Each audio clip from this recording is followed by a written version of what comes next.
Dios los bendiga donde quiera que me escuchen en mañana, tarde, noche. Gracias por seguirme, gracias por seguir esta enseñanza. Que estamos ya en la dispensación de la ley, hablando de cómo fue que salvaron a Moisés en la matanza que hubo de niños. Ahora entonces ella tiene al niño en sus brazos, está con sus doncellas, pero la hermana de Moisés está ahí al pie de la jugada escuchando lo que la princesa está diciendo. Y la princesa dice, consígame una nodriza que cuide bien niños para que me cuide ese niño hasta que tenga la edad de llevarlo al palacio, ¿sí? Porque está muy pequeñito. Inmediatamente, sin perder tiempo, la hermanita de Moisés dice, yo conozco una señora que sabe cuidar bien los niños. Tráigamela pues, le dijo la princesa, y María trae nada menos ni nada más que la propia madre de Moisés. A mí me fascina este momento, esta historia aquí, esta escritura. ¿Por qué? Porque Dios no desampara a sus hijos.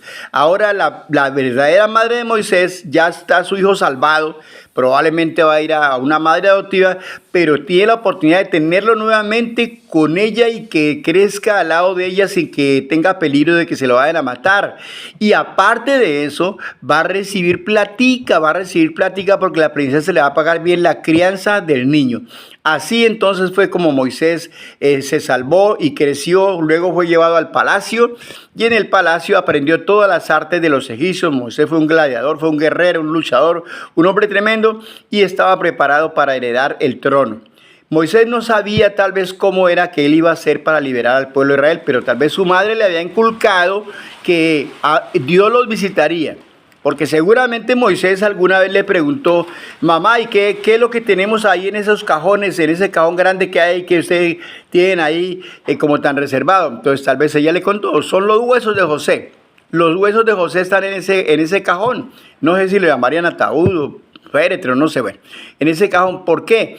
Porque cuando José murió, nos dio una palabra de que Dios nos iba a visitar y nos iba a bendecir, nos iba a liberar y que aquel día, cuando llegara aquel día que Dios nos iba a liberar, que nosotros no dejáramos sus huesos aquí en Egipto, sino que los lleváramos hasta la tierra que Dios nos iba a dar, como la tierra prometida.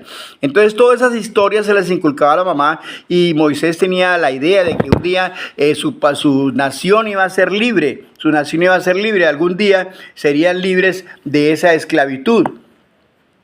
Y Moisés cuando ya creció empezó a idearse cómo liberarlos porque les pegaban, los azotaban. Y un día salió y encontró a un egipcio pegándole una trilla tremenda a un hebreo. Y entonces Moisés lo reprendió y se le fue la mano y como era un guerrero, le pegó muy duro y lo mató. Lo mató y luego lo enterró entre la arena, lo escondió, lo enterró entre la arena pensando que nadie se había dado cuenta. Entonces al otro día nuevamente sale Moisés al pueblo de Israel y encuentra que dos hebreos están peleando entre sí y entonces trata de separarlos y le dicen, ¿quieres matarme como mataste ayer al egipcio? Entonces Moisés se da cuenta que lo han descubierto y la ley en Egipto era que si alguien mataba a un egipcio, y más si era un extranjero o un esclavo, debía morir irremediablemente. Entonces Moisés tiene que huir de Egipto dejándolo todo. Por la fe deja todo.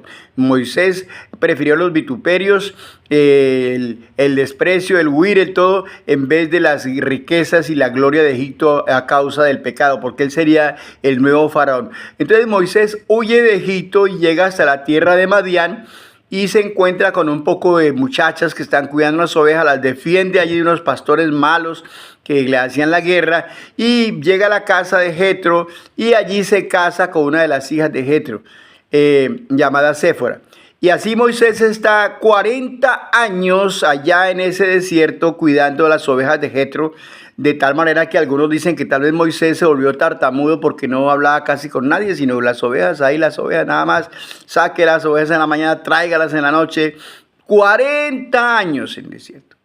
Así hasta ahora la vida de Moisés va 40 años en Egipto y entre los hebreos y ahora 40 años en el desierto. Ahora tiene 80 años de edad. 80 años de edad.